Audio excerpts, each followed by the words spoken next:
हाँ तो स्टूडेंट्स, आज हम सेवन्थ चैप्टर को फर्दर प्रोसीड करेंगे। अब तक हमने सेवन्थ चैप्टर में इंटीग्रल्स में केवल इंडेफिनेट इंटीग्रल्स के बारे में ही पढ़ा है। आज हम इसका नेक्स्ट टॉपिक पढ़ेंगे, डेफिनेट इंटीग्रल्स। सबसे पहले आपको ये पता होना चाहिए कि इंडेफिनेट इंटीग्रल्स और डेफिनेट इंटीग्रल्स में क्या डिफरेंस होता है। जैसा कि हमने देखा था कि इंडेफिनेट इंटीग्रल्स में किसी भी नंबर का हम इंटीग्रेशन करते थे, जैसे एक्स स्क्वायर का हमने इंटीग्रेशन किया तो क्या आया था, हम लिखते थे एक्स क्यूब अपॉन 3 प्लस सी, यानी कांस्टेंट ऑफ इंटीग्रेशन होता था। इसकी वैल्यू कोई भी हो सकती थी, अलग अलग वैल्यूज हो सकती थी। एक बार सी की जगह 1 ले सकते हैं, 2 ले सकते हैं, कोई भी कांस्टेंट ले सकते हैं। तो जो इंडेफिनेट इंटीग्रल्स था उसकी वैल्यू यूनिक नहीं होती थी। जबकि अब हम जो नेक्स्ट टॉपिक पढ़ेंगे, डेफिनेट इंटीग्रल्स, इसमें इंटीग्रल की वैल्यू यूनिक वैल्यू होगी। तो यही डिफरेंस है डेफिनेट और इनडेफिनेट इंटीग्रल्स में कि इनडेफिनेट इंटीग्रल की वैल्यू यूनिक नहीं होती, जबकि डेफिनेट इंटीग्रल की वैल्यू यूनिक होती है। ठीक है, तो सबसे पहले हम इसकी नोटेशन लिखते हैं। जैसे इंडेफिनेट इंटीग्रल्स को हम कैसे लिखते थे, इंडेफिनेट इंटीग्रल्स को लिखते थे हम fx dx, केवल ये साइन था इंडेफिनेट इंटीग्रल्स का। ठीक है, अब डेफिनेट इंटीग्रल्स का साइन क्या होगा, साइन केवल यही होगा, केवल हमें इसकी लिमिट्स दे दी जाएंगी। ऐसे लिखा हुआ मिलेगा आपको, यहां केवल a और b और लग जाएगा, नीचे लिखा हुआ मिलेगा आपको a और ऊपर लिखा हुआ मिलेगा b, यानी इस तरह से लिखा मिलेगा a b fx dx, जहां पे बाकी तो सेम टू सेम है, integral of the function fx with respect to x। ठीक है, अब हमें a और b नई टर्म्स आई हैं, जहां पे a का मैथमेटिकल नाम हम यहां पे देंगे लोअर लिमिट और b का मैथमेटिकल नाम होगा अपर लिमिट। यानी केवल इंडेफिनेट इंटीग्रल्स वही है, सब कुछ, साइन ऑफ इंटीग्रेशन भी वही है। ठीक है, सब कुछ वही है, केवल आपकी लिमिट्स लग जाएंगी यहाँ पे। केवल इंडेफिनेट और डेफिनेट इंटीग्रल्स में क्या अंतर है कि यहाँ पे केवल लिमिट्स अप्लाई हो जाएंगी, लिमिट्स लगेंगी, जहां पे जो नीचे लिखा हुआ होगा उसको बोलेंगे लोअर लिमिट और ऊपर लिखा हुआ होगा उसको लिखेंगे अपर लिमिट। अब इसको निकालेंगे कैसे, जैसे हमने इंडेफिनेट इंटीग्रल्स एंटी डेरिवेटिव से की सहायता से निकाला था, किसका डेरिवेटिव होता है, किसका डेरिवेटिव होता है, ऐसे निकाला था। इसी तरह से डेफिनेट इंटीग्रल्स को हम कैसे फाइंड आउट करेंगे। तो डियर स्टूडेंट्स, डेफिनेट इंटीग्रल्स निकालने के लिए हमारे पास दो तरीके हैं। हम दो तरह से डेफिनेट इंटीग्रल्स को फाइंड आउट करेंगे। एक तो फर्स्ट मेथड है as a limit of sum, integral as a limit of sum, और दूसरा मेथड है वही एंटी डेरिवेटिव वाला, उसमें डायरेक्ट हम लिमिट्स अप्लाई करेंगे। तो आज जो हम पढ़ेंगे ये डेफिनेट इंटीग्रल्स का फर्स्ट मेथड पढ़ेंगे, integral age limit of sum.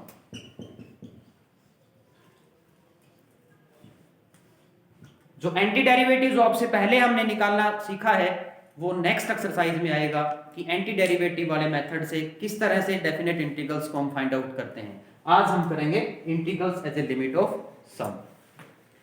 देखिए, हमने स्टार्टिंग में जब किया था, इंटीग्रेशन किया था, तो इंटीग्रेशन का ज्योमेट्रिकल मीनिंग क्या था, इंटीग्रेशन कहां यूज होता है। इंटीग्रेशन यूज होता है, हमने अलग अलग ज्योमेट्रिकल जो फिगर्स थे उसके एरिया निकालना सीखा है, कैसे एरिया फाइंड आउट करते हैं। जैसे रेक्टेंगल का एरिया फाइंड आउट करना सीखा हमने, स्क्वायर का सीखा, सर्कल का सीखा है ना, स्फीयर का सीखा, सभी का सीखा है। लेकिन एक पर्टिकुलर जब शेप होती है तभी हम उसका एरिया फाइंड आउट कर सकते हैं। यदि आपको कोई शेप ना दी हुई हो, केवल कोई भी कर्व दे दी जाए, इस कर्व का एरिया फाइंड आउट करो, आपको बता दिया जाए कि यहां से लेके यहां तक एरिया फाइंड आउट करो, उस केस में हम यूज करते हैं इंटीग्रेशन का। क्या कर लेते हैं हम, कार्टेशियन प्लेन पे ले लेते हैं इसको, इस फिगर को, जो भी फिगर है, और जो कर्व, ये जो कर्व है और कोई भी एक्स, अगर ये एक्स एक्सिस के बीच में लेते हैं तो with respect to x integrate कर लेंगे हम, और यदि वाई एक्सिस के लेते हैं तो with respect to y integrate कर लेंगे हम। तो ये इसका ज्योमेट्रिकल मीनिंग्स है। यानी हम इंटीग्रेशन कैसे फाइंड आउट, इंटीग्रेशन कहां यूज करेंगे, जब किसी भी आपको एक पर्टिकुलर फंक्शन दिया हुआ हो जिसकी कोई शेप नहीं पता हमें, वैसे ही कोई जनरली कोई फंक्शन दिया हुआ है। ठीक है, जैसे हम पैराबोला वगैरह पढ़ेंगे, पैराबोला, इलिप्स जो पढ़ा था ना, तो पैराबोला के अंडर कोई भी कर्व, आमतौर पे हमने क्या है, सर्कल का ही एरिया फाइंड आउट करना सीखा है। ठीक है, अगर कोई भी, जैसे इस तरह से कोई भी कर्व दे दी, जरूरी नहीं है कोई शेप बने, और उसके अंडर एरिया क्या होगा, यानी आपको लिमिट्स दे दी जाएंगी कि एफ इज, जैसे इसमें भी इंटीग्रल एज ए लिमिट है कि 1 से लेके, जैसे कोई भी आपको दे दिया जाए, कोई भी आपको एक कर्व दे दी, जैसे ये कर्व ले ली, ठीक है, आपको कह दिया जाए x इज इक्वल टू 1 और x इज इक्वल टू 2 के बीच में इसका एरिया फाइंड आउट करिए, इसका मतलब क्या है, हमें ये फाइंड आउट करना है, ये चीज, ठीक है। तो उसी चीज को यूज करते हुए हम सीखेंगे कि integral as a limit of sum कैसे फाइंड आउट करते हैं हम। तो हम मान लेते हैं कि हमने मान लिया कि कोई भी कंटिन्यूअस फंक्शन है fx, let fx be any continuous function,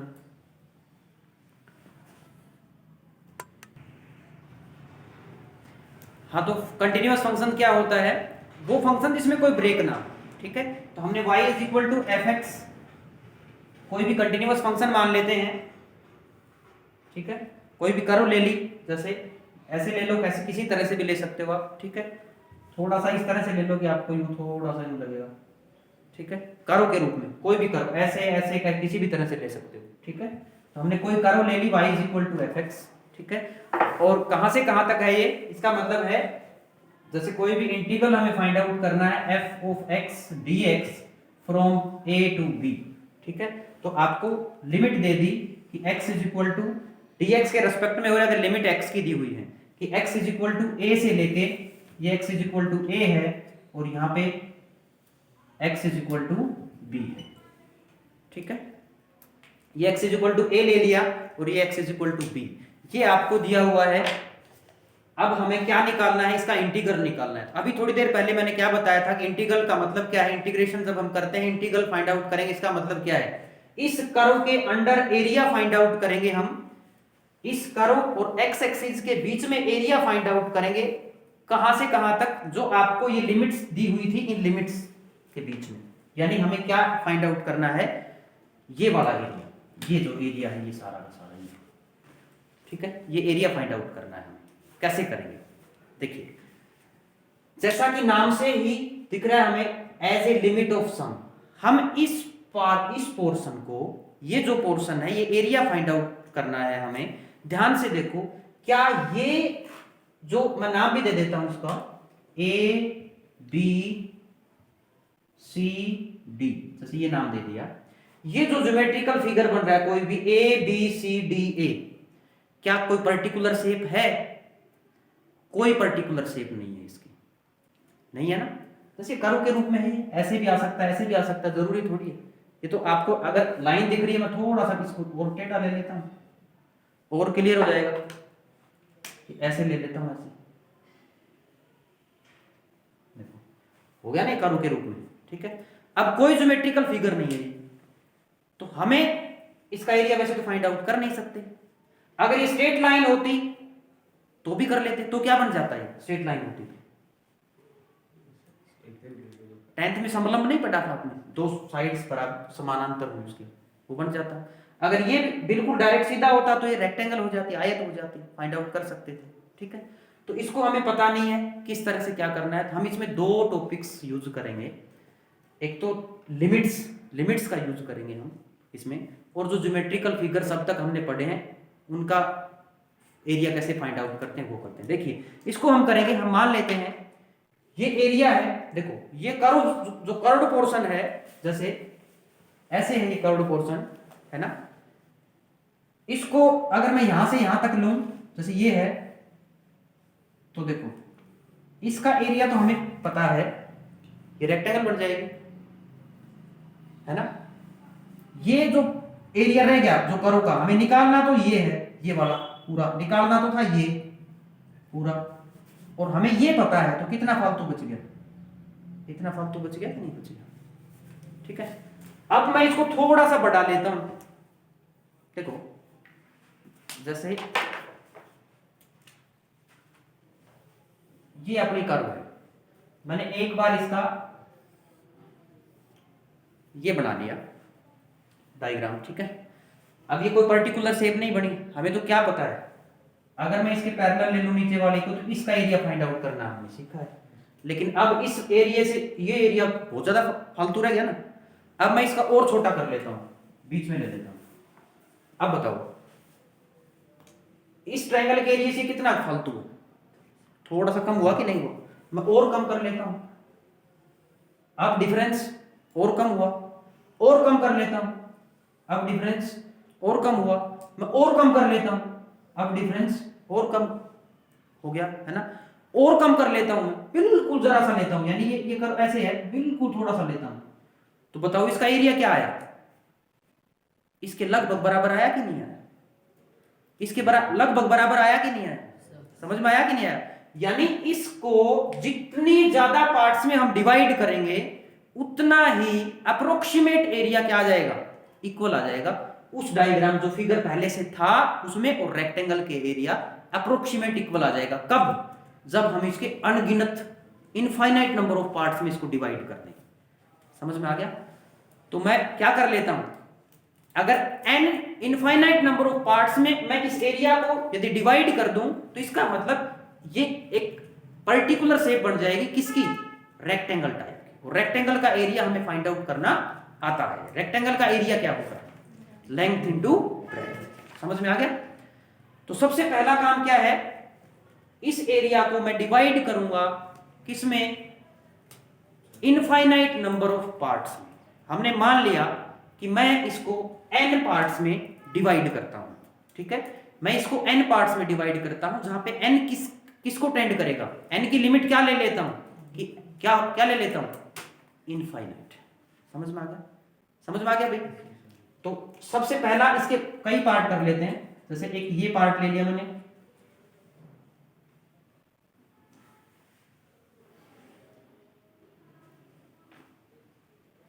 कई स्ट्रिप्स बना लेता हूं मैं इसकी छोटी छोटी, थोड़ा सा बड़ा इसलिए ले रहा हूं आपकी समझ में आ जाए, ठीक है, डायग्राम समझ आ जाए इसलिए थोड़ा सा बड़ा ले रहा हूं। तो हमने इसको n पार्ट्स में डिवाइड कर दिया, समझ में आ गया। इस तरह से, किस तरह से किया, देखो इसकी वैल्यू क्या दी हुई थी, तो x is equal to a दे रखा था, तो इसका कोऑर्डिनेट तो क्या आया, इसका कोऑर्डिनेट क्या आया, इसका x कोऑर्डिनेट क्या आया बताओ, a0, यानी ये x को कहां काटेगा, a पे। समझ में आ गया। ये x को कहां काटेगा, अगला x को कहां काटेगा, ये कहां काटेगा x को, ये काटेगा b पे। मैं इनको ऊपर लिख लेता हूं ताकि आप कंफ्यूज ना हो, इन पॉइंट्स को मैं ऊपर लिख लेता हूं, ये a ले लेता हूं, ये b, ठीक है। हमने n पार्ट्स में डिवाइड कर लिया, ऐसे ऐसे चलते रहेंगे ये, और लास्ट पार्ट लिख लेता हूं मैं एक, ठीक है भाई। अब देखिए ये जो डिस्टेंस है ये कितनी लेनी है, जब बहुत ज्यादा इनफाइनाइट नंबर ऑफ पार्ट्स में मैं डिवाइड करूंगा इस पोर्शन को, तो ब्रेड्थ कितनी होगी, लगभग 0 के बराबर, लगभग 0 के बराबर। तो n पार्ट्स में मैं मान लेता हूं कि इसको कितने पार्ट्स में डिवाइड किया, इस एरिया को n पार्ट्स में डिवाइड कर लेता हूं, जहां पे n किसको टेंड करता है, इंफिनिटी को। और ये ब्रेड्थ में मान लेता हूं, जो स्ट्रिप है इसकी ब्रेड्थ मैंने मान ली कि कितनी ब्रेड्थ है, h ब्रेड्थ मान लेता हूं, जहां पे h किसको टेंड करेगा, 0 को टेंड करेगा। समझ में आ गया। इसकी ब्रेड्थ h मान लेता हूं कि h है इसकी ब्रेड्थ, ठीक है। अगर इसकी ब्रेड्थ h है, इसकी ब्रेड्थ यदि h है, तो ये कोऑर्डिनेट क्या हो जाएगा, अगर ये a है, यहां से यहां तक डिस्टेंस a है, तो ये डिस्टेंस कितनी आ जाएगी, क्या आएगी, जोर से बोलो, a0 तो इसी के कोऑर्डिनेट होंगे ना, a0 तो यही कोऑर्डिनेट हुए। ये कोऑर्डिनेट कितना होगा, देखो यहां से यहां तक तो डिस्टेंस कितनी है, ये डिस्टेंस तो a है, और ये डिस्टेंस कितनी है, h है, तो ये पूरी डिस्टेंस कितनी होगी, a प्लस h। समझ में आया कि नहीं आया। तो ये तो a को काटेगा, इसको काटेगा, x एक्सिस को a पे, मैं केवल ये लिख लेता हूं कितनी कितनी दूरी है। ये कहां काटेगा, ये a प्लस h पे काटेगा, ये कहां काटेगा, a प्लस 2h पे काटेगा। समझ में आ गया कि नहीं आ गया, समझ में आ गया। और ये कहां काटेगा, a plus n minus 1 into h। देखो ये तो थी, ये स्ट्रिप बन रही है, कौन सी, पहली स्ट्रिप बन रही है, जिसमें पहली स्ट्रिप का ये पहला पार्ट है, इसके साथ h नहीं है, दूसरी के साथ, दूसरी लाइन इसके साथ है a प्लस h, तीसरी लाइन के साथ है a प्लस 2h। देखो थोड़ा सा बड़ा करके देख लेते हैं, इसको समझ आ जाएगा आपको। थोड़ा सा मैं बड़ा कर देता हूं, जैसे ये 2 3 मान ली मैंने और आगे चल रहा है, ठीक है। ये तो था a, ये a प्लस h है, ये a प्लस 2h है, यानी n स्ट्रिप्स थी अपने पास। ये जो x एक्सिस y एक्सिस है, ये डिस्टेंस a है, यहां से लेके यहां तक a डिस्टेंस थी, ये h डिस्टेंस है, ये पूरी a प्लस h होगी।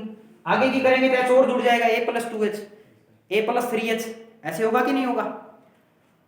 अब इस स्ट्रिप की देखो, इसके कोऑर्डिनेट क्या थे इस पहली स्ट्रिप के, ये पहला है, इसके साथ केवल h है।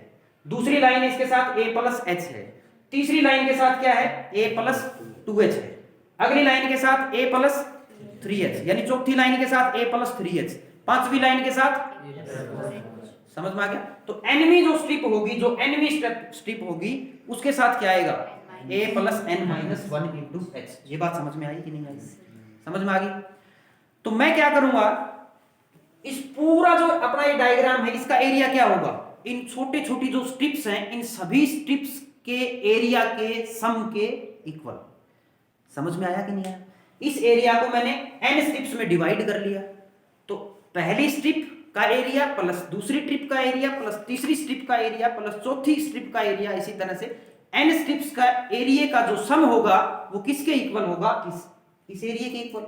और ये एरिया क्या कहलाता है, integral of the function from a to b। समझ में आया कि नहीं आया, समझ में आया। अब हमें एक स्ट्रिप का एरिया फाइंड आउट करना सीखते हैं। एक स्ट्रिप का, फर्स्ट स्ट्रिप का, देखिए इस स्ट्रिप का फिर एरिया फाइंड आउट करना सीखते हैं। ये कैसे करोगे इसका एरिया फाइंड आउट, क्या होता है, लेंथ इनटू ब्रेड्थ। तो लेंथ का काम तो कौन करेगा, ये वाला पोर्शन लेंथ होगा, ये क्या होगा, ब्रेड्थ। तो हर स्ट्रिप की ब्रेड्थ तो कितनी है बताओ, ये डिस्टेंस कितनी है, h। तो हर स्ट्रिप की ब्रेड्थ तो है h। समझ में आया कि नहीं आया भाई। ये थी अपनी, थोड़ा सा समझो, मैं बड़ा डायग्राम करके बताता हूं।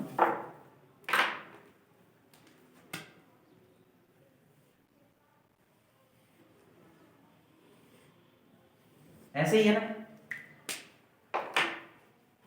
अब देखो, ये तो काट रहा था a पे, इसके पॉइंट थे a0, इसके पॉइंट हैं a प्लस h इंटू 0, ठीक है भाई, a प्लस h कोमा 0, ठीक है। अब मैं बात कर रहा हूं इस स्ट्रिप की, ये थोड़ा सा बड़ा इसलिए दिखेगा ना, क्योंकि बड़ा लेते ही क्या हो जाएगा, एरिया में डिफरेंस दिखाई देगा आपको, बड़ा लेते ही एरिया में डिफरेंस दिखाई देगा, ठीक है। तो अब मैं बात कर रहा हूं इस लेंथ की, तो ये लेंथ क्या हो जाएगी, ये लेंथ, यानी ये लेंथ का मतलब ये y एक्सिस को जहां काटता है, तो ये क्या है, इस पॉइंट का y कोऑर्डिनेट क्या देगा, लेंथ ऑफ द रेक्टेंगल। समझ में आ गया। इस पॉइंट का y कोऑर्डिनेट क्या देगा, लेंथ ऑफ द रेक्टेंगल। और ब्रेड्थ क्या है, ये डिस्टेंस, और ब्रेड्थ हमने क्या ली है, ये तो सभी की डिस्टेंस क्या है, h ली थी हमने। तो हर स्ट्रिप की ब्रेड्थ तो क्या हो जाएगी, h। समझ में आ गई। और हर एक की लेंथ क्या, इसकी सॉरी पहले की लेंथ क्या हो जाएगी, इसका फर्स्ट का y कोऑर्डिनेट, तो y कोऑर्डिनेट चेक कर लेते हैं। y कोऑर्डिनेट क्या होगा, फंक्शन हमारा क्या दे रखा था, y is equal to fx।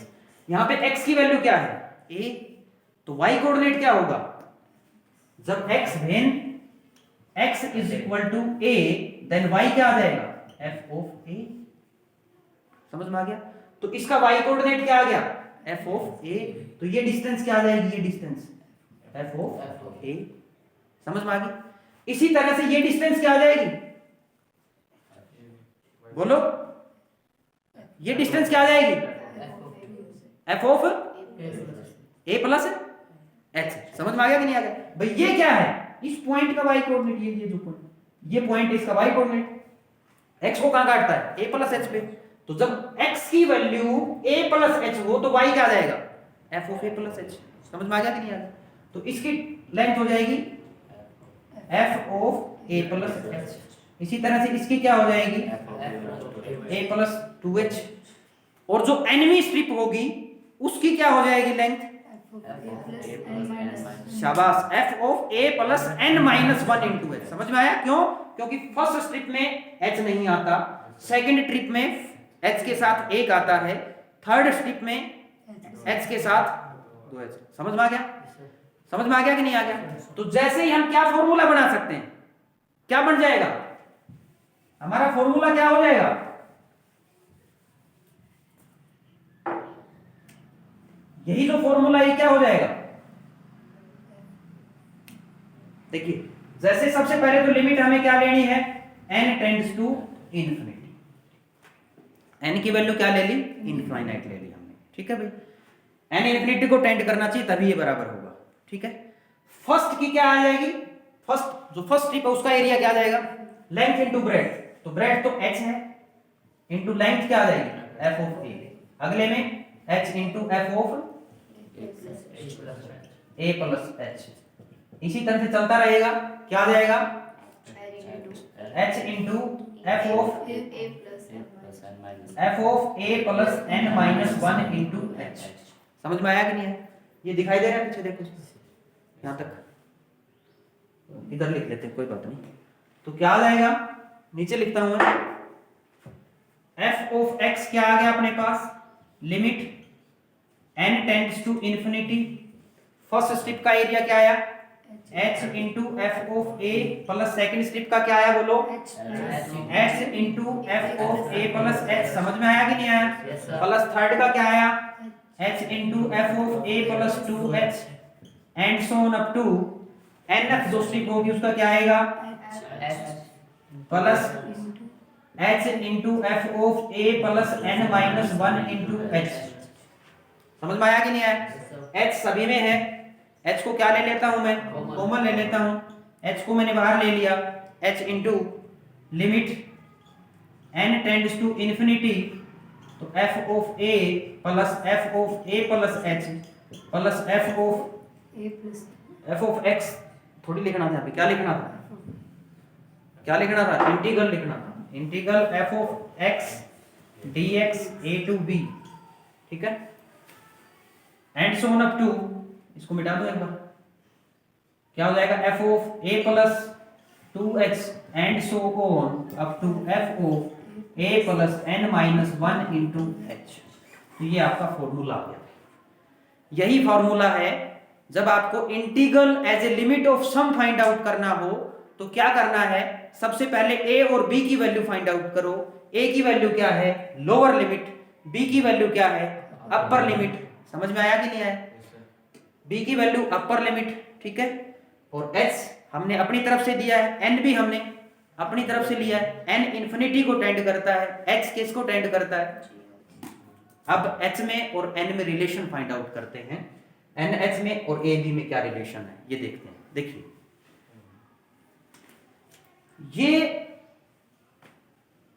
ये डिस्टेंस कितनी है? ये पूरी ये डिस्टेंस कितनी है बताओ? ये डिस्टेंस कितनी है? ध्यान से देखो, ये डिस्टेंस कितनी है? ये डिस्टेंस ए बी कैसे है डिस्टेंस? ये डिस्टेंस ए बी है क्या?